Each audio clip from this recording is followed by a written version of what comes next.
Hello friends, नमस्कार, जय हिंद। आपका स्वागत है आपके परिवार स्टडी टेक्निक में। दोस्तों, कैसे हैं आप लोग? उम्मीद है कि अच्छे होंगे और अपनी तैयारी अच्छे से कर रहे होंगे। दोस्तों आज के इस वीडियो में हम लोग करेंगे मार्क टेस्ट नंबर 8 को। इसके पहले हमने 7 टेस्ट को लगा लिया था, जिसमें से हर एक टेस्ट में कम से कम 15 क्वेश्चन होते हैं।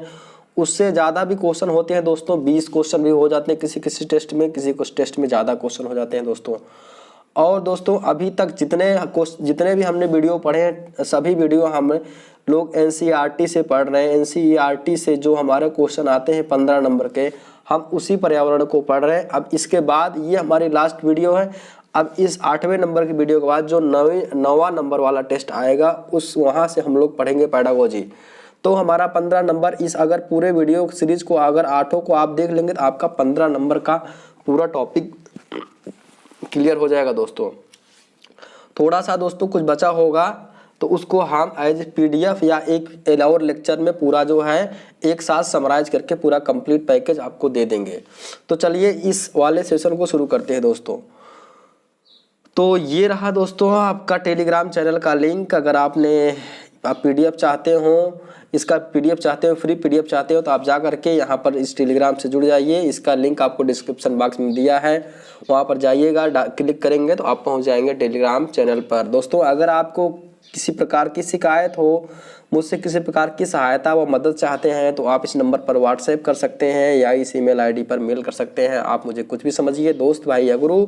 बस मेरा मेन मकसद है आपका सिलेक्शन होना चाहिए, आपको नौकरी मिलना चाहिए, आपको एक सीट अपनी मिलनी चाहिए। दोस्तों अगर सब्सक्राइब नहीं किए हो तो सब्सक्राइब कर लीजिए, अगर कर लिए हो तो बेल आइकन बटन को दबा करके ऑल नोटिफिकेशन ऑन कर लीजिए। तो चलो हम लोग शुरू करते हैं। अब देखो पहला सवाल क्या है। आज हमने एक्सप्लेनेशन थोड़ा ज़्यादा लिया है दोस्तों, थोड़ा सा आप लोग पेशेंस रखिएगा, वीडियो थोड़ा लंबा हो जाएगा। चलिए देखिए क्या है, निम्नलिखित में से सही सत्य कथन चुनिए। क्या है? पहला, हाथी गंदले पानी में खेलना पसंद करते हैं क्योंकि इससे इनके शरीर को ठंडक मिलती है। आगे देखिए, अधिकांश हाथी दिन में लगभग 10 घंटे आराम करना और सोना पसंद करते हैं। 3 महीने के हाथी के बच्चे का वजन लगभग 200 किलोग्राम होता है। अधिकांश बड़े हाथी एक दिन में लगभग 100 किलोग्राम पत्ते झाड़ियाँ खा लेते हैं। तो आंसर बताइए आप लोग, इसका आंसर क्या होगा दोस्तों? बताइए आंसर इसका क्या होगा। तो चलो दोस्तों, बहुत शानदार, ऐसे ही पढ़ते रहिए भैया, एकदम बहुत अच्छा पढ़ रहे हैं, ऐसे ही पढ़ते रहिए। सिलेक्शन आपका आपकी बार फिक्स है दोस्तों। सीटेट तो क्वालिफाई कर ले जाएंगे, कोई नहीं रोक पाएगा सीटेट क्वालिफाई करने से आपको। तो अब देखिए पहला वाला अगर देखा जाए, जो हमारा कथन कहा गया है कि हाथी गंदले पानी में खेलना पसंद करते हैं, ये सही हो जाएगा। आगे देखिए हमारा जो कहा गया है, अधिकांश हाथी दिन में 10 घंटे सोना पसंद करते हैं, ये गलत हो जाएगा। आगे देखिए, 3 महीने के हाथी के बच्चे का वजन लगभग 200 किलोग्राम होता है, ये भी आपका कथन सही हो जाएगा। और चौथा वाला कथन क्या है कि अधिकांश बड़े हाथी एक दिन में लगभग 100 किलोग्राम पत्ते झाड़ियाँ खा लेते हैं। तो हमारा 1, 3, 4 ऑप्शन सही हो जाएगा दोस्तों। तो हमारा ऑप्शन नंबर 3 इसका सही आंसर हो जाएगा। तो जो लोग 3rd ऑप्शन को टिक किए हैं उनका बहुत सही आंसर दोस्तों। बस आप लोग ऐसे पढ़ते रहिए। चलिए थोड़ा सा हम इसके एक्सप्लेन के बारे में देख लेते हैं। तो आप लोग ये देख रहे हैं हाथियों का झुंड। अब देख लेते हैं क्या है कि एक बड़ा हाथी एक दिन में 100 किलोग्राम से ज़्यादा पत्तियां और झाड़ियां खा लेता है दोस्तों। ये पूरा एनसीईआरटी का कटिंग लिया गया है। एनसीईआरटी के क्लास 3, 4th, 5th का अगर आप पढ़ लेते हैं बुक पर्यावरण की, तो आपका सभी क्वेश्चन वहाँ से मिल जाएंगे। देखिए हाथी बहुत कम आराम करता है, यह एक दिन में केवल 2 से 4 घंटे ही सोता है। हाथी को पानी और कीचड़ में से खेलना बहुत भाता है, उसके शरीर को ठंडक मिलती है। एक चीज़ और याद रखिएगा, उसके कान क्या होते हैं? पंखे करते हैं। सुनने के लिए तो होता है, लेकिन जब गर्मी लगती है तो हाथी जो अपना कान हिलाकर पंखा कर लेता है। तो इतना आप लोग याद रखिएगा। एक चीज़ और देखिए कि हाथियों के झुंड में केवल हथनियाँ और बच्चे ही रहते हैं। झुंड में सबसे बुजुर्ग जो हथनी होती है पूरे झुंड की नेता होती है। एक झुंड में 10 से 12 हथनियाँ और बच्चे होते हैं। हाथी जो मेल हाथी होता है, जब 14-15 साल का तक हो जाता है, 14-15 साल के बाद तक इस झुंड में रहते हैं और फिर वो झुंड छोड़कर चले जाते हैं और अकेले रहते हैं। ठीक, तो क्लियर हो गया। अब देखिए कोई भी जब मेल हाथी जब 14-15 साल का हो जाएगा तो इस फीमेल वाले झुंड को छोड़कर चला जाता है। तो इतना चीज़ें आप लोग याद रखिएगा। इससे बाहर हाथियों के बारे में दोस्तों कुछ नहीं पूछेगा। जितना भी हम आपको बताए हैं सब आपको एनसीईआरटी से लिया गया है दोस्तों, कुछ फालतू का मटेरियल नहीं लिया गया है, एकदम फैक्ट टू फैक्ट आपको बताया जाएगा। चलिए आगे देखते हैं। आगे हमारा क्या है, मधुबनी चित्रकला के बारे में सही कथन चुनिए। अब मधुबनी चित्रकला के बारे में कौन सा कथन सही बताइए आप लोग। क्या दिया गया है, ए वाला कथन, इन चित्रों को बनाने में नील, फूल, पेड़ों के रंग आदि का इस्तेमाल किया जाता है। भैया ये किया जाता है नहीं किया जाता, आप बताइए आप लोग, ये ऑप्शन सही है कि नहीं सही है। आगे देखिए, आगे हमारा बी वाला कथन है कि इन चित्रों में इंसान, जानवर, पेड़, फूल, पंछी, मछलियाँ आदि दिखाए जाते हैं।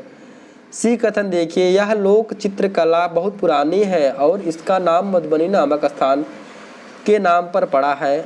मधुबनी राजस्थान का अति प्रसिद्ध जिला है। बताइए इसका कौन सा आंसर सही हो जाएगा। Option number first, second, third, fourth कौन सा आंसर सही होगा।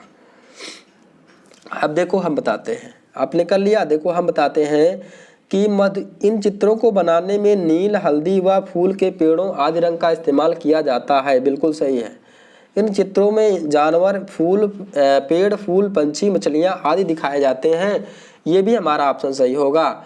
और देखिए यहाँ क्या लिखा गया है, यह लोक चित्रकला बहुत पुरानी है और इसका नाम मधुबनी नामक स्थान के नाम पर पड़ा है। बिल्कुल ये भी सही है। लेकिन आगे देखिए, मधुबनी राजस्थान में अति प्रसिद्ध जिला है, नहीं, मधुबनी कहाँ का जिला है, बिहार का जिला है दोस्तों।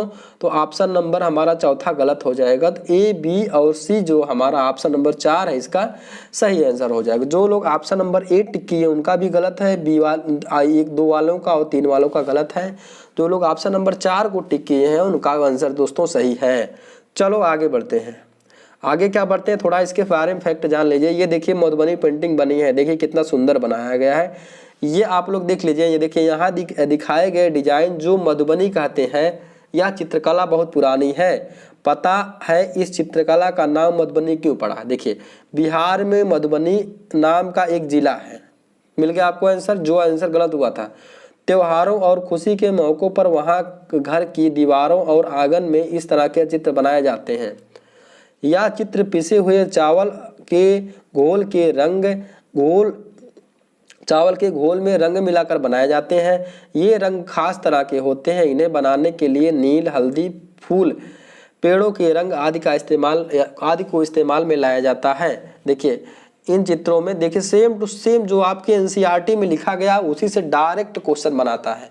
आपको परेशान होने की कोई ज़रूरत नहीं है दोस्तों, आपको टेंशन लेने की जरूरत नहीं। जितना आपको पढ़ा रहे हैं एकदम पूरा फैक्ट एनसीईआरटी बेस पढ़ाते हैं। आप अगर नहीं इसको आपको डाउट लग रहा हो, थोड़ा मोड़ा डाउट हो कि चीज़ गलत है, तो आप एनसीईआरटी को देख सकते हैं। तो चलिए आपको समझ में आ गया होगा मधुबनी के बारे में।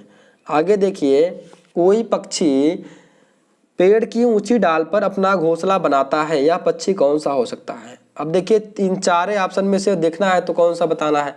शकरखोरा, कलचिड़ी, कौवा, फाख्ता। तो जब सबसे ऊपर हमारा बनाएगा वो कौवा बनाएगा। और कौवा बनाता है तो एक खासियत होती, जानते हैं, कौवा घोंसला बनाता है तो वो लकड़ी लेता है, डंडे लेता है, कुछ लकड़ी का इस्तेमाल करता है, तार का इस्तेमाल करता है और सभी चीज़ों का इस्तेमाल करके घोंसला बनाता है। क्या करता है, कौवा जो है घोंसले में अंडा देता है। लेकिन कोयल एक ऐसी पक्षी होती है जो कौवे के घोंसले में आकर अंडा दे देती है और कौवा नहीं समझ पाता है, उसके अंडे को भी वो देखता है। तो इतना समझ में आया। आगे और देखते हैं इनके बारे में विशेष जानकारी। तो इसका ऑप्शन क्या सही हो जाएगा दोस्तों, इसका ऑप्शन सही हो जाएगा ऑप्शन नंबर 3। चलो आगे और कुछ देख लो। अब देखिए एक हमारी जो गौरैया होती है, कबूतर होती है, ये सभी जो हमारे घोंसला बनाते हैं, ये हमारे पुराने मकान खंडहर कहीं भी जहाँ पाएंगे ये घोंसला बना लेते हैं। ठीक है। अब देखिए एक हमारा जो होती है बसंत गौरी है, वो गर्मियों में टुक टुक करते हैं। ठीक, तो क्या करते हैं, ये पेड़ के तने में गहरा छेद बना करके उसमें अंडा देते हैं। ठीक है, तो पहला समझ में आया कि कबूतर और गौरैया जो है कहीं भी खंडहर, पुराने मकान, आलमारी देखेंगे, मतलब जहाँ उनको मिल जाएगा तो वो वहाँ पर दे देते हैं। लेकिन बसंत गौरी कहाँ, पेड़ के तने में छेद बनाकर अंडे रखते हैं। देखिए दर्जिन चिड़िया का नाम देखिए, उसका नाम दर्जिन है तो उसका नाम वो दर्जी वाला काम भी करती है। क्या करती है दोस्तों, देखिए जैसा नाम वैसा काम, वह अपनी नुकीली चोंच से पत्तों को सी लेती है और उसके बीच में बनी थैली में अंडे देने के लिए तैयार कर। देखिए यहाँ सी रही, इधर से सी लेती है और इधर से सी लेती है और इसके बीच में वो अंडे देती है और उसका घोंसला बनाती है। अब देखिए शकरखोरा जो होता है, एक शकरखोरा क्या होता है, वो किसी पेड़ की, किसी छोटे पेड़ या झाड़ी की डाली पर लटकता हुआ घोंसला बनाता है, बनाता है। देखो ये शकरखोरा होगा, देखिए ये शकरखोरा है, तो ये हमारा देखिए पेड़ की किसी, मतलब जैसे कैक्टस का पेड़ हो गया, कोई मतलब छोटा पेड़ हो जाएगा, झाड़ी वाला पेड़ होगा, उस पर वो घोंसला बनाता है। आगे देखिए, और शकरखोरा तो आपको समझ में आ गया। आगे देखिए, ये हमारा एक बीवर पक्षी होता है। तो बीवर पक्षी जो होता है, बीवर पक्षी घोंसला बनाता है बारीक घास, पतली टहनियाँ, सूखे पत्ते, रुई, पेड़ की छाल, टुकड़े, पत्ते, कपड़े की जिथड़े, यहाँ तक कि मकड़ी के जाले भी फंसे होते हैं, तो इसका बनाता है। अब देखिए इनके बारे में एक बात और आप लोग जानते रहिए, क्या होता है, नर बीवर जो होता है वो अपने घोंसला बनाते हैं और मादा बीवर उन घोंसलों को देखती है, चुनाव करती है, जो घोंसला उसमें सबसे अच्छा लगता है उस घोंसले में वो जा करके अंडे देती है। तो ये बातें आप लोग याद रखिएगा। क्लियर होगा दोस्तों, तो चलिए आगे देखते हैं। अब आगे देखिए क्वेश्चन हमारा है, पोचमपल्ली एक गांव है, यह गांव एक विशेष प्रकार के कपड़े की बुनाई के लिए प्रसिद्ध है और इसे भी पोचमपल्ली ही कहते हैं। निम्नलिखित गांव में से किसका भाग है, निम्नलिखित गांव, यह गांव निम्नलिखित में से किसका भाग, बताइए। ये गांव देख रहे हैं ना, इधर जो है आपका ये पोचमपल्ली का ही दृश्य है। ये कहाँ का गांव है, केरल का, कर्नाटक का, आंध्र प्रदेश का, तमिलनाडु का।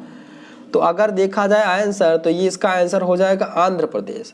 तो ये कहाँ का है दोस्तों, आंध्र प्रदेश का। ये पोचमपल्ली जो एक जिला है यहाँ पर आंध्र प्रदेश का है।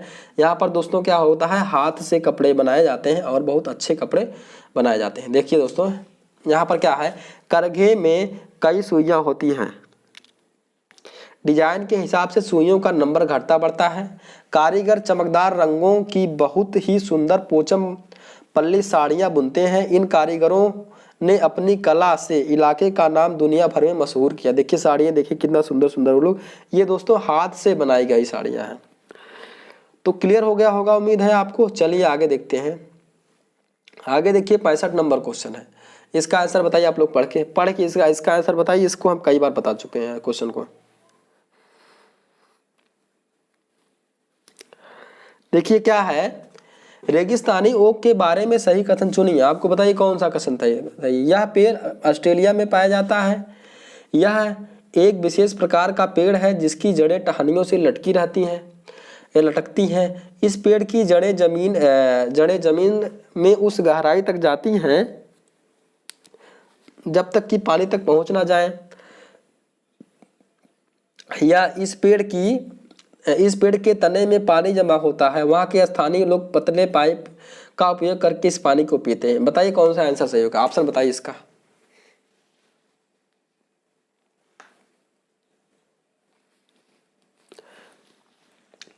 बताइए, ऑप्शन नंबर 1 सही है, ऑप्शन नंबर 2 सही है, 3 सही है कि 4? कंफ्यूज हो गए ना, तो बताइए, रुकिए हम बता रहे हैं। देखो अब देखिए क्या है, ऑस्ट्रेलिया में पाया जाता है पौधा, हाँ बिल्कुल सही है। ये ऑस्ट्रेलिया के रेगिस्तानों में पाया जाता है ये पौधा, जिसका कहते हैं ऑस्ट्रेलियाई ओक। यह एक विशेष प्रकार का पेड़ है जिसकी टहनियाँ जड़े से लटकती हैं। ये सभी गलत है, ये ऐसा कोई बात नहीं है। देख रहे हैं पेड़, इसमें कहीं लटका, कोई चीज़ नहीं लटका है। इस पेड़ की जड़ें जमीन की उस गहराई तक जाती हैं जब तक कि वो पानी तक ना पहुंच जाए।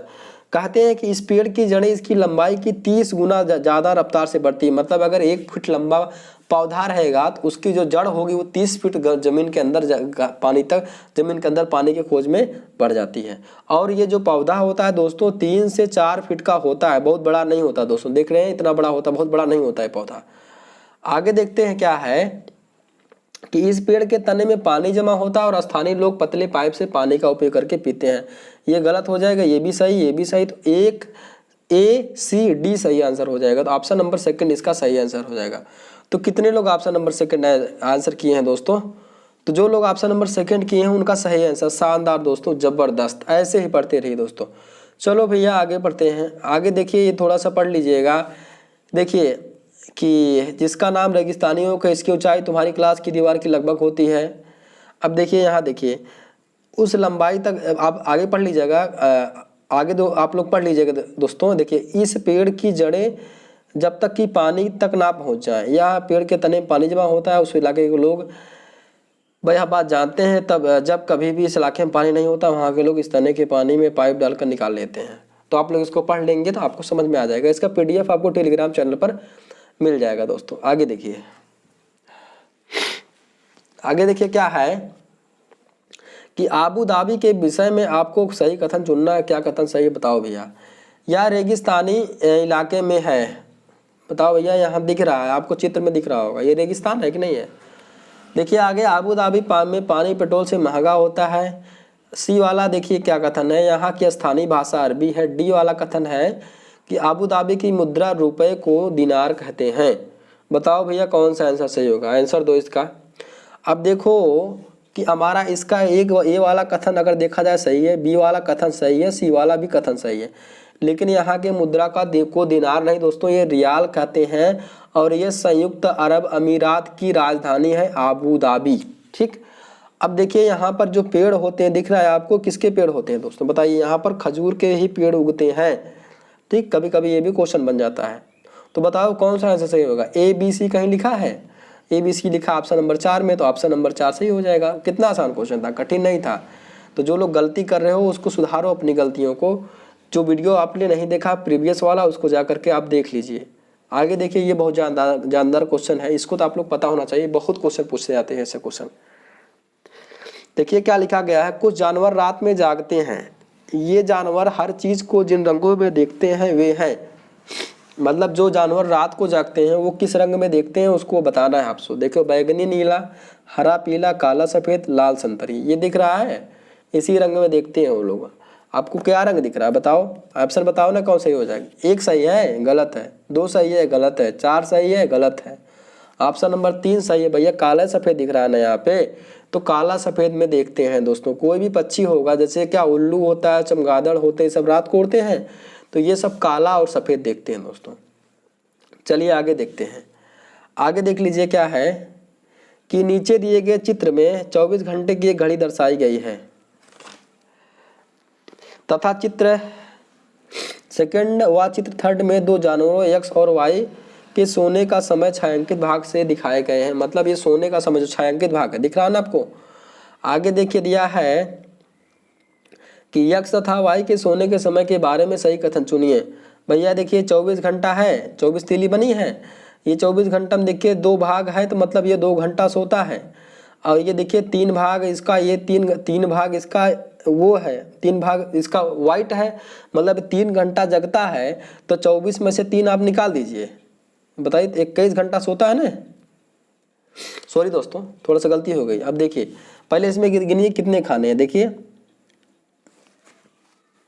अगर इसमें गिनेंगे ना तो टोटल 12 खाने हैं। एक खाने में 2 घंटे के बराबर होता है। ठीक, यहाँ गिनेंगे तो टोटल 12 खाने आएंगे। देखिए 1 2, देखिए जैसे मान लीजिए यहाँ से 12 से 3 के बीच में गिन लीजिए। यहाँ 24 से ये 6 के बीच में देखिए 1 2 3, तो 24 से 6 के बीच में 6 घंटा होता है। 6 घंटा में 3 खाने हैं, तो एक खाना बराबर 2 घंटा होता है। तो ये जेक्स जानवर जो है वो 4 घंटा, मतलब 2 4 घंटा ये सो रहा है। ठीक, क्योंकि हमारा देखिए छायांकित भाग क्या है, सोना का समय है। अब देखिए ये देखिए 6, अगर हमारा 3 भाग एक जग रहा है, 3 भाग मतलब क्या है 6 घंटा।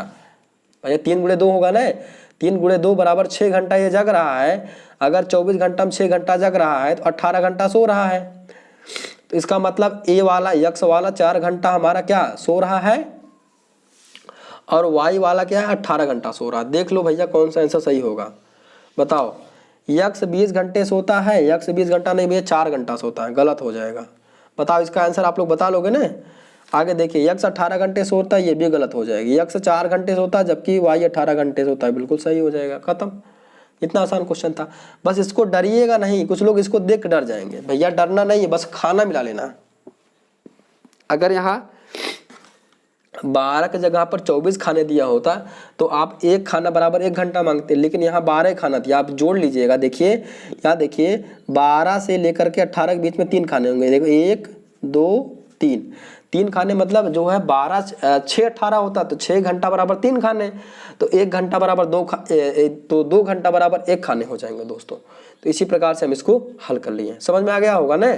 चलो आगे बढ़ते हैं। आगे देख लो मृत सागर क्या है। मृत सागर क्या है, एक सागर और क्या है। देखो जी, एक ऐसा सागर जिसका पानी जहरीला होता है, बताओ क्या होता है, सही है गलत है। ऐसा सागर जो कभी महासागरों व सागरों से ज़्यादा नमकीन है। ऐसा सागर, आगे तीसरा वाला सम देखो, ऐसा सागर जिसमें ज्वार भाटे बहुत तीव्र गति से आते हैं। या चौथा ऑप्शन है ऐसा सागर जिसमें जहाज चलाना बहुत खतरनाक होता है। बताओ कौन सा आंसर सही हो जाएगा। अब देखो मृत सागर जो है ये हमारा इजराइल के राजधानी जेरूसलम के पास में पाया जाता है। यहाँ 300 ग्राम पर मिलीमीटर के हिसाब से, ऐसे कुछ पर लीटर के हिसाब से जो है यहाँ पर साल्ट पाया जाता है। क्या पानी में, मतलब पानी में जो नमक होता है बहुत ज़्यादा मात्रा में पाया जाता है। तो ये क्या हो जाएगा, ये हमारा कहाँ पर है कि इजराइल की राजधानी जेरूसलम के पास में है। और यहाँ पर इस जो है जो सागर में क्या होता है, नमक की मात्रा ज़्यादा पाई जाती है।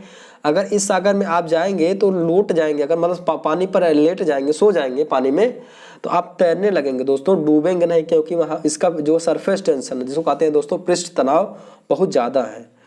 तो चलिए आगे देखते हैं भैया क्या है। पसंद नापसंद के बारे में चर्चा करते समय किसी छात्र ने कहा, क्या कहा सुन लो भाई, मुझे और मेरी माँ दोनों को सांप खाना बहुत पसंद। वाह क्या बात है। लॉकडाउन में जब भी हमारी सांप खाने की इच्छा होती है हम पास के किसी होटल में जाकर लिंगहू फेन खाते हैं।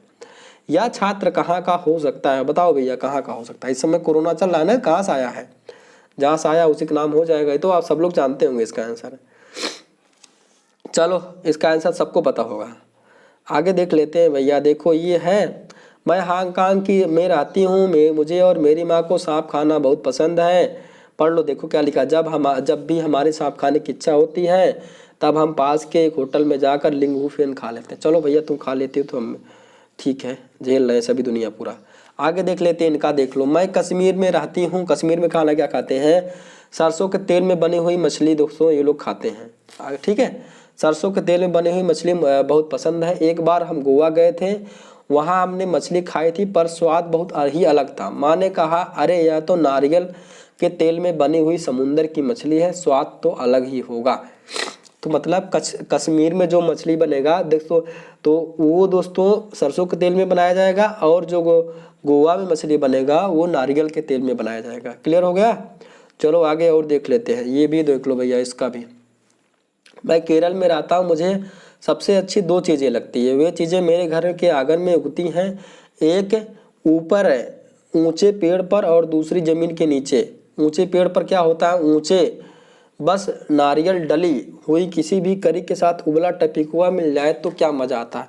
मतलब क्या होता है, ऊंचे पेड़ पर उनका क्या होता है नारियल, और नीचे ज़मीन के अंदर क्या होता है टपिकुआ। और ये लोग करी के साथ जो नारियल में डली के साथ जो है इसका में करी के साथ जो है उबला हुआ टपिकुआ खाते हैं दोस्तों। कहाँ के लोग, केरल के लोग। तो आप लोग इसको याद रखिएगा दोस्तों, इसको पढ़ करके चाहे स्क्रीनशॉट ले लीजिए दोस्तों, इन सबको स्क्रीनशॉट लेकर के अपने पास रख लीजिए। चलिए आगे देख लेते हैं। ब्रेल लिपि के बारे में नीचे दिए गए कथनों का अध्ययन कीजिए। अध्ययन करिए भैया, बताइए क्या आंसर सही होगा। अब देखो एक आए थे हमारे लुईस ब्रेल, 4 तारीख को ने उनका होता है, 4 जनवरी को मनाया जाता है ब्रेल दिवस। तो उन्हीं के बारे में पढ़ना है। देखो क्या है, ब्रेल को मोटे कागज पर बिंदु उभरे से बनाकर लिखा जाता है। सही है कि नहीं सही, बताओ। यह 8 बिंदुओं से पर आधारित होती है। सही है ना सही है, बताइए कौन सा आंसर सही हो जाएगा। बिंदु की पंक्तियां नुकीले औजार से बनाई जाती हैं, इसे उभरे बिंदुओं पर हाथ फेर कर पढ़ा जाता है। बताओ भैया कौन कौन सा आंसर सही होगा। इसमें देख लो दूसरा वाला ऑप्शन गलत होगा, क्योंकि इसे मोटे कागज पर लिखा जाता है, बिल्कुल सही है। अभी समझा रहे हैं, रुक जाओ पहले समझ लो, इतना समझ लो, गलत किए हो तो पहले समझो। इसमें 8 बिंदु नहीं दोस्तों, 6 बिंदु होते हैं। अभी एग्जाम्पल दे रहे हैं, अभी टेंशन मत लीजिए,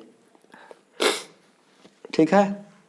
आगे देखिए, बिंदु की पंक्तियां किसी नुकीले औजार से बनाई जाती है, बिल्कुल बनाई जाती हैं। इसे उभरे हुए बिंदुओं के साथ हाथ फेर कर पढ़ा जाता है। तो देखिए 1 3 4 कहीं दिया है, 1 3 4 ये हमारा सही ये दिया, पहला वाला ऑप्शन इसका सही आंसर हो जाएगा। अब देखो ध्यान से इसके बारे में अब थोड़ा जानकारी लो। ये हमारे हैं लुइस ब्रेल। अब इनके बारे में थोड़ा सा हम जान लेते हैं, इनकी हिस्ट्री के बारे में। तो चलो नीचे वाले अगले वाले स्लाइड में देखते हैं क्या है। देखो ये है ब्रेल लिपि, गिन लो कितने बिंदु, 6 बिंदी है, ठीक। और ये नुकीले औजार से लिखेंगे तभी ना ये बिंदी बनेगा। देखो ए ऐसे लिखा जाता है, बी सी डी ई ऐसे लिखा जाता है, और ऐसे लोग पढ़ते हैं, ठीक। अब देखो पढ़ लेते हैं इनके बारे में। लुई ब्रेल फ्रांस देश का रहने वाला था। जब वह 3 साल का था तब एक दिन अपने पिता के औजारों से खेल रहा था। अचानक एक नुकीले औजार से उसकी आंखों में चोट लग गई, ठीक, और आंखें खराब हो गई। आंखों को से दिखना बिल्कुल बंद हो गया। आगे देख लीजिए क्या है। उसकी पढ़ने में बहुत रुचि थी। उसने हार नहीं मानी और वह पढ़ने के लिए तरह तरह की तरकीबें सोचता रहता था। आखिर उसने ढूंढ ही लिया एक तरीका छू कर पढ़ने का। यह बाद में ब्रेल लिपि के नाम से जानी जाने लगी। मतलब क्या हुआ कि उसने एक तरीका, उसको पढ़ने का बहुत इंटरेस्ट था तो उसने एक तरीका निकाल लिया। आगे देखिए इस तरह की लिपि मोटे कागज, देखिए सेम टू सेम जितना आपको क्वेश्चन में पूछा गया था उतना आपको यहाँ पर दिया गया है।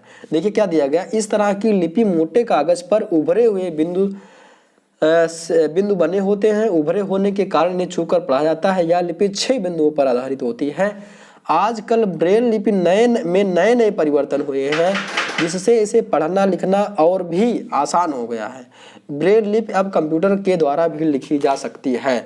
तो क्लियर हो गया दोस्तों। आप इस समय क्या हो गया, ब्रेल लिपि से कंप्यूटर भी चलाया जा सकता है। चलिए इतना समझ में आ गया ना। आगे देख लेते हैं आगे हमारा क्वेश्चन क्या है। 7वां आगे हमारा क्वेश्चन, नेक्स्ट क्वेश्चन है, निम्नलिखित में से सही कथन चुनिए। बताइए कौन सा कथन सही है। आगे देखिए, जिन जानवरों के बाहरी कान व शरीर पर बाल होते हैं वे बच्चे देते हैं। बताइए सही है या गलत है। आगे देखिए, जिन जानवरों के बाहरी कान व शरीर पर बाल नहीं होते हैं वे अंडे देते हैं। फिर आगे देखिए सी वाला कथन क्या है कि जिन जानवरों के बाहरी कान व शरीर पर बाल नहीं होते हैं वे बच्चे देते हैं। आगे देखा जाए तो डी वाला क्या है कि जिन जानवरों के बाहरी कान व शरीर पर बाल होते हैं वे अंडे देते हैं। तो भैया सीधी सीधी बात यह है कि जिन जानवरों के बाल होंगे शरीर पर, ठीक है, जैसे जानते हैं आप लोग क्या, शेर, आपका बाघ, लोमड़ी, कोई भी जानवर जिसके शरीर पर बाल होता है और बाहरी कान दिखते हैं, जिसके बाहरी कान दिखेंगे और शरीर पर बाल होगा वो बच्चे देते हैं। तो ये हमारा अगर देखो कौन सा ऑप्शन सही होगा बताइए। ये देखिए हमारा पहला वाला देखिए कथन सही हो जाएगा कि जिन जानवरों के बाहरी कान व शरीर पर बाल होते हैं बच्चे देते हैं। आगे देखिए, जिन जानवरों के बाहरी कान व शरीर पर बाल नहीं होते वे अंडे देते हैं। बिल्कुल सही है, वे अंडे भी देते हैं। जिन जानवरों के बाहरी कान व शरीर पर बाल नहीं होते हैं ना वो अंडे देते हैं, ठीक। जिन जानवरों के बाहरी कान व शरीर पर बाल नहीं होते वे बच्चे देते हैं। बिल्कुल गलत हो जाएगा। आगे देखिए, जिन जानवरों के बाहरी कान व शरीर पर बाल होते हैं वे अंडे देते हैं। इसको थोड़ा पढ़ने में सावधानी रखिएगा क्योंकि ये थोड़ा आपको थोड़ा सा उल्लू टाइप का बनाया है, ठीक। इस विकल्प को पढ़ने में थोड़ा सावधानी बरतिएगा क्योंकि आपको विकल्प में घुमा देगा दोस्तों। एग्जाम में ऐसी गलती यहाँ तो आप लोग समझ ले रहे हैं ना, एग्जाम में आपको घुमा देगा कि यहाँ से क्वेश्चन को पढ़ेंगे तो आप समझ नहीं पाएंगे कौन सा ऑप्शन सही है। बस आप जो पढ़े उसको याद रखिएगा।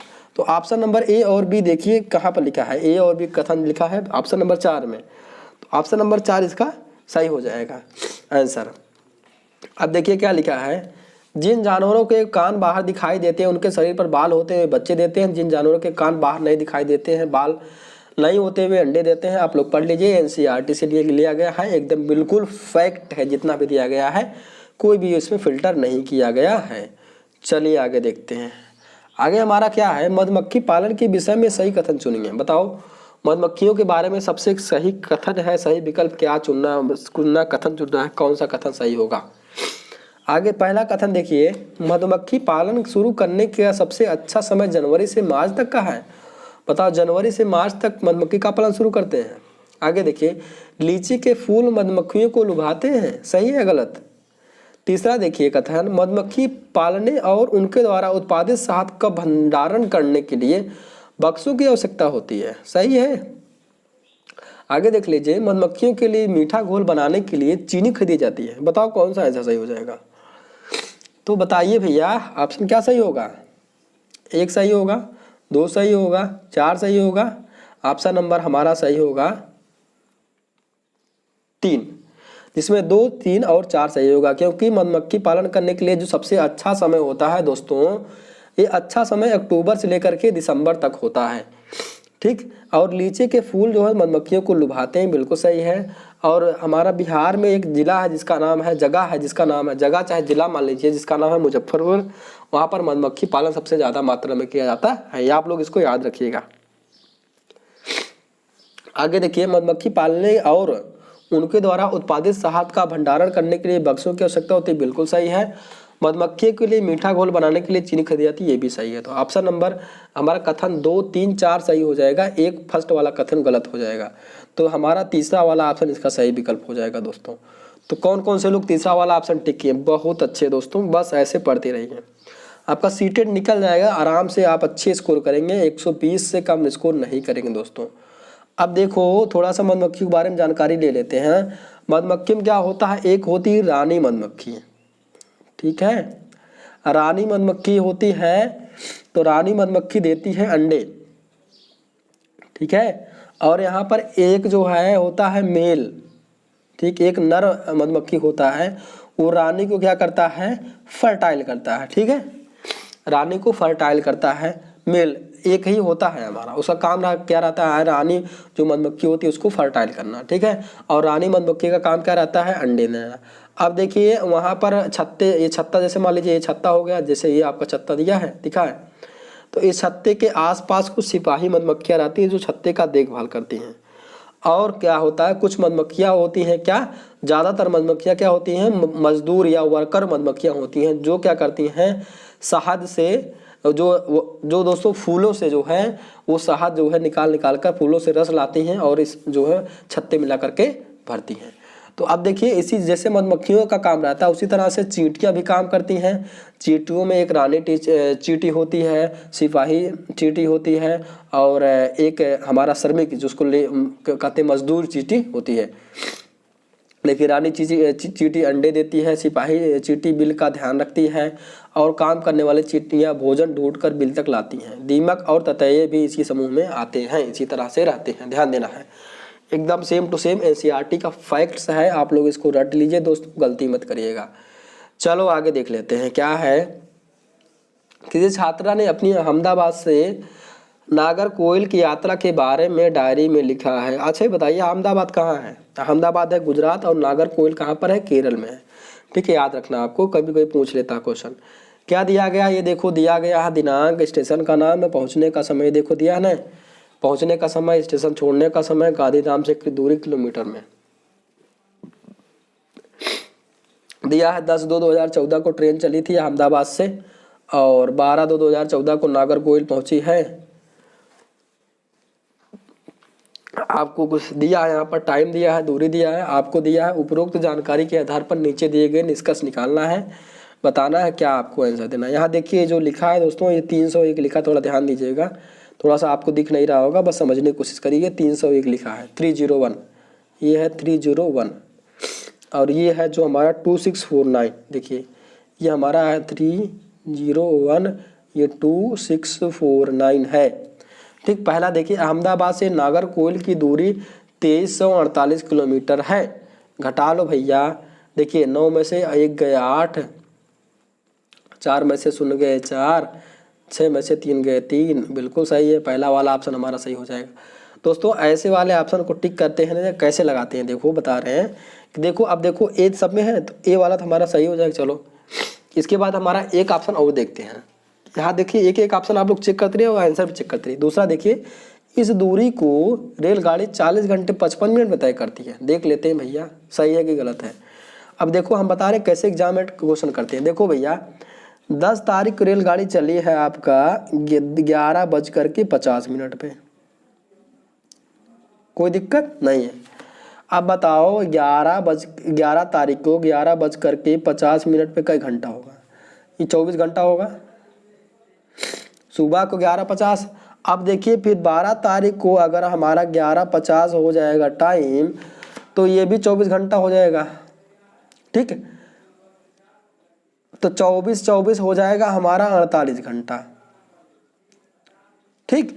अब देखो 48, लेकिन अगर हमारी ये ट्रेन 11:50 पर पहुंची होती तो 48 घंटा समय हो जाता, लेकिन ये 4:45 पर पहुंच, और 4:45 को 4:50 आप लोग मान लीजिए अभी अपने से, ठीक है। 4:50 मानिए तो 4:50 से जोड़िए 11, 4 में कितना जोड़ेंगे 11 आ जाएगा। देखिए 4 में जोड़िए 5, 6, 7, 8, 9, 10, 11, कितना जोड़ेंगे आप, जोड़िए कितना आ रहा है, 11 आ रहा है। लेकिन आपको 4 छोड़ देना है, 4 आप छोड़ दीजिए, ठीक है। तो अगर आपको देखेंगे 11:50, ठीक है, 11:50 है, और 11:50 में से आप 4:50 को घटा देंगे तो आपको 7 घंटा समय आ जाएगा। ठीक दोस्तों, 7 घंटा समय आपका आ जाएगा, ठीक है। देखिए अगर नहीं समझ में आ रहा हो तो आप इतना तो निकाल लिए है ना 48 घंटा। अब देखिए बता रहे हैं आपको क्लियर, आप 48 घंटा समय निकाल लिए। चलो अब देखिए, आप मानिए 4:50, 4:50 से 5:50, 6:50, 7:50, 8:50, 9:50, 10:50, 11:50, जोड़िए 1 घंटा, 2 घंटा, 3 घंटा, 4 घंटा, 5 घंटा, 6 घंटा, 7 घंटा, 8 घंटा, 8 घंटा ट्रेन जो है पहले पहुंचाई है, ठीक है। तो 8 घंटा घटा देंगे, अगर 40 घंटा में से भैया 8 घंटा घटा दोगे तो कै घंटा बचेगा, 48 घंटा में से 8 घंटा घटा दोगे तो क्या घंटा बचेगा, 40 घंटा बचेगा नहीं। तो आपको टाइम कितना हो गया, 40 घंटा आ गया, ठीक है। और 40 घंटा आ गया, लेकिन ये 4:45 पर आई थी, ठीक है, 45 मिनट इसमें ज़्यादा है और 50 माने हैं तो आप निकालेंगे तो टोटल आ जाएगा आपको 40 घंटा 55। अब देखिए 40 घंटा अगर आ गया ना, ज़्यादा दिमाग खर्चे करने की जरूरत नहीं है, बस आपको 40 घंटा समझ में आ गया है तो आप डायरेक्ट इस आंसर पर जाओ, 40 घंटा 55 मिनट आपका पक्का आएगा। इससे ज़्यादा, इससे कम तो अभी भी नहीं करेंगे क्योंकि ऑप्शन नहीं दिया है। तो हमारा बी भी हो गया, ए भी हो गया। अब चलो भैया ए भी हो गया। अब देखो ए बी कहाँ कहाँ है, हमारा 2 ऑप्शन फंस रहे हैं, 2 तो कट गए, अभी 2 फंस रहे हैं। अब देखिए दिया है कि इसकी औसत चाल, तो चाल बराबर दूरी बटे समय होता है। तो कितना आया था हमारा दूरी, 2348 किलोमीटर आया था। और इस 40 घंटों का आप लोग मानिए 41 घंटे, और 4 से भाग दीजिए, 4 पंचे 20, आपको 50 किलोमीटर प्रति घंटा के आसपास आएगा। 50, 55, 60 आएगा, लेकिन 80 तो नहीं आएगा भैया, पक्का है, काट के देख लेना, 80 नहीं आएगा। तो हमारा जो है ऑप्शन नंबर क्या सही हो जाएगा, 3 हो जाएगा। दोस्तों एग्जाम में आपको समय बचाना है, क्योंकि एग्जाम में आपके ऑप्शन पेपर जानते हैं बहुत लेंदी आता है। तो आपको हिंट देना, मान लो अगर यहाँ आप निकाले 40 घंटा ना, तो अगर आपको लग रहा कि 40 घंटा आ रहा है और अगर ये ऑप्शन नहीं, तो बस टक से इसको मारो, टक से इसको निकालो, तुरंत इसको निकालो, तुरंत टिक मार के एकदम एग्जैक्ट वैल्यू मत निकालना भैया, क्योंकि समय फालतू को बर्बाद नहीं करना है, ठीक। चलो आगे देख लेते हैं, ये भी देखो ट्रेन के बारे में, इसको देख लो। नीचे दी गई कौन कौन सी जानकारी एक आरक्षित रेल टिकट से प्राप्त की जा सकती है, देख लो भैया, बता दो। ट्रेन टिकट बुक कराने की तारीख और समय, यात्रा शुरू करने की तारीख और समय। देखो भैया कहीं ट्रेन में बुक करने का टाइम समय में दिया है कि नहीं दिया है, ठीक है। यात्रा उतरा शुरू करने का समय तो दिया है, देखो यात्रा शुरू करने का समय दिया है, ठीक है। तो कहीं ना कहीं ट्रेन बुक करने का समय दिया होगा, तारीख उरी की, मतलब ट्रेन कब बुक हुई है, ठीक है। देखिए कहीं दिया है, ये देखिए दिया भैया, ये देखो दिया है, ये दिया है 27/10/2006 को ट्रेन बुक हुआ है, ठीक है। ट्रेन बुक होने का समय दिया है, मतलब पहला वाला ऑप्शन हमारा सही हो गया है। दूसरा डिब्बे का नंबर ये देखिए आपको दिया A1 B1 C1 पता नहीं कहाँ का दिया है, देखो ये इतना दिया है आपको, कौन कौन सा D1 दिया है, डिब्बे का नंबर, बर्थ का नंबर और किराया देखिए इधर किराया लिखा है, ठीक है। आगे देख लेते हैं भैया, यात्रा करने वालों का नाम, आयु, लिंग। अब देखिए यहाँ लिंग तो दिया है, आयु दिया है, नाम नहीं दिया है, ठीक है, नाम नहीं दिया है किसी का। लेकिन क्या है, इस समय जो टिकट आते हैं, जो ऑनलाइन टिकट बन रहे हैं, उसमें सबका नाम दिया रहता है, ठीक। तो नाम वाला भी हमारा ऑप्शन सही हो जाएगा। आगे देखिए ट्रेन का नंबर, ट्रेन नंबर भैया देखो, ये देखो लिखा, गाड़ी नंबर देख लो, लिखा है वह स्टेशन जहाँ से ट्रेन पकड़नी, भैया बांद्रा टर्मिनल से इनको ट्रेन पकड़ी है, 2A हमारा है, इनका है 2 टियर। आगे देख लेते हैं, वह स्टेशन जहाँ ट्रेन पकड़नी, अंतिम स्टेशन भैया रतलाम जंक्शन स्टेशन है, ये भी सही है। चलो डी वाला भी हो गया। आगे वो देख लेते हैं भैया, यो देख लो आगे, अंतिम स्टेशन पर पहुँचने की तारीख है, क्या दिया भैया, देख लो कहीं दिया होगा, ये देखो भैया लिखा है आपको, कहीं देखिए मिला है आपको? देखिए, अब देखिए आपको कहीं इसका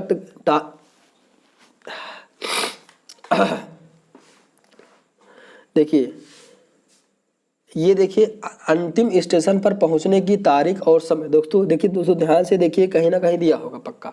ठीक, तो हमारा देखिए देखा जाएगा तो पूरा सही हो जाएगा। क्या हो जाएगा? A B C. लेकिन दोस्तों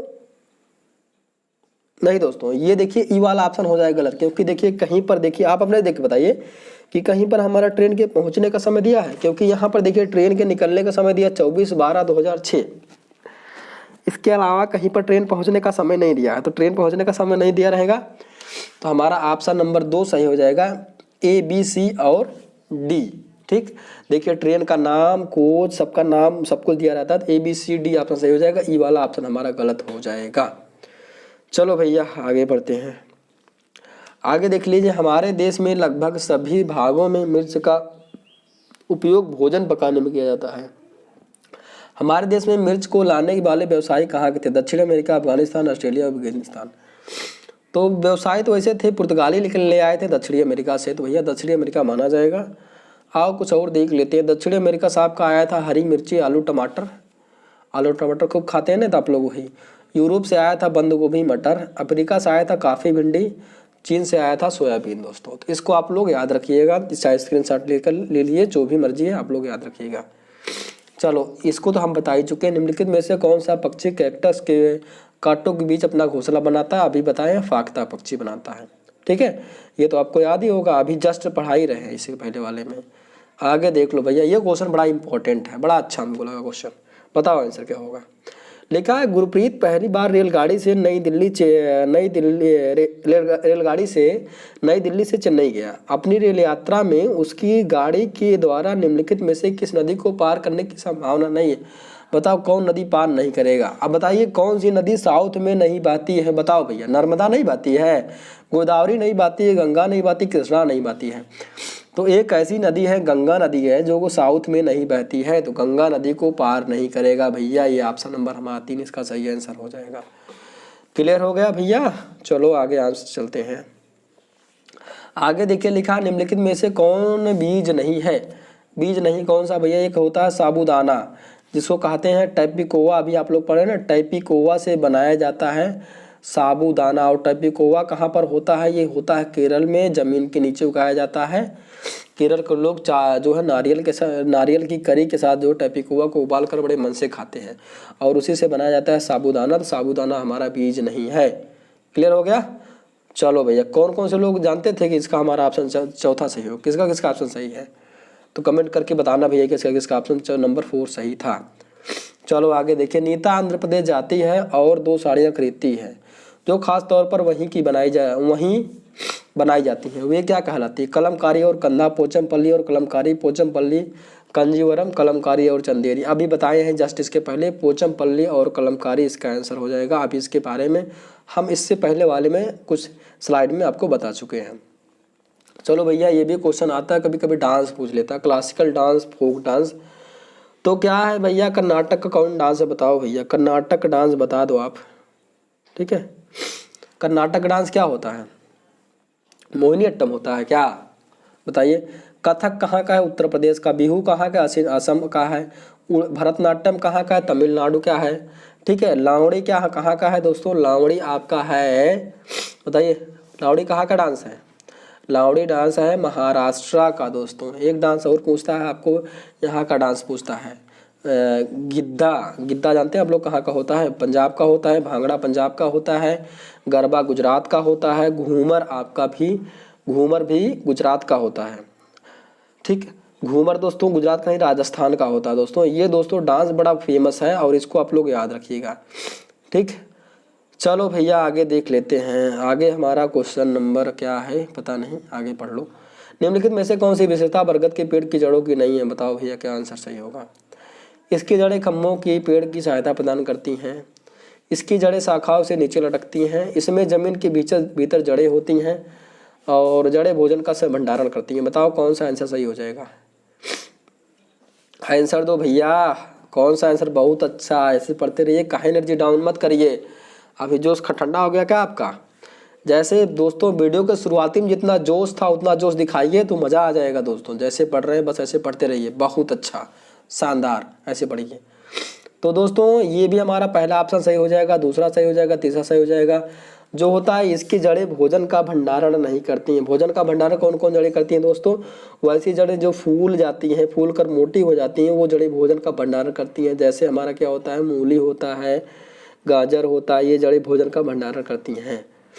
लेकिन इसकी जड़ें भोजन का भंडारण नहीं करती हैं। जमीन से लटकती हैं, खंभों की तरह सहायता प्रदान करती हैं। जड़ें शाखाओं के नीचे लटकती, बिल्कुल सही है। इनमें जमीन के भीतर जड़ें होती, बिल्कुल सही है। तो हमारा ऑप्शन नंबर 4 इसका गलत हो जाएगा। देखिए ये जड़ें होती हैं, कुछ कुछ जड़ें दोस्तों बड़ी मोटी मोटी होती हैं, यहाँ पर आ जाती हैं और मोटे मोटे तनों को इनको सहायता प्रदान करती हैं। लोग इस पर लटक कर बच्चे झूलते भी हैं दोस्तों। तो ये हमारा हो जाएगा बरगद का पेड़। तो दोस्तों हमारा वीडियो तो हो गया कंप्लीट और आज से हमारा एनसीईआरटी का पूरा ये सिलेबस कंप्लीट हो गया दोस्तों। एक वीडियो और आएगी जिसमें आपको पूरा समरी करा दिया जाएगा, मतलब पूरा थियरी। अभी तो हम जितना कराए हैं टोटल टेस्ट ही कराए हैं। एक वीडियो में पूरा जितना आपको थियरी है पूरा थियरी को आपको करा दिया जाएगा। इसके बाद से आपका कल से जो है शुरू होगा आपका पेडागोजी, और पेडागोजी को हम कंप्लीट करेंगे। वो भी 10-15 लेक्चर जो भी क्लास होगा पूरा कंप्लीट हो जाएगा। इतना आप लोग देख लेंगे तो 30 में से आप लोग 25 से कम नहीं स्कोर कर पाएंगे दोस्तों। आप लोग पेपर उठा के देख लो, प्रीवियस ईयर पेपर उठा के देख लीजिए कितना क्वेश्चन आपका सही हो रहा है। दोस्तों मेरा काम है कि मैं फैक्ट बताऊं, जितना बताऊं आपको। कोई चीज़ फालतू पढ़ाने कोई फ़ायदा नहीं यार। एग्जाम पैटर्न पढ़ाओ, एग्जाम पैटर्न से, क्योंकि फालतू तो सब लोग पढ़ा रहे हैं। एग्जाम पैटर्न पढ़ने से फ़ायदा ये है कि आपको ज़्यादा मेहनत नहीं करेंगे, कम मेहनत में ज़्यादा नंबर स्कोर कर ले जाएंगे दोस्तों। 120 प्लस तो आप स्कोर कर ले जाएंगे। बस जो है जितना हम बताते हैं उतना आप पढ़ते रहिए, बस थोड़ा सा कुछ और मेहनत आपको करना है, उसको भी करते रहिए। तो दोस्तों मस्त रहिए, हंसते रहिए, पढ़ते रहिए, मुस्कुराते रहिए। मिलते हैं नए वीडियो में, तब तक के लिए अपना ख्याल रखिए। जय हिंद, वंदे मातरम।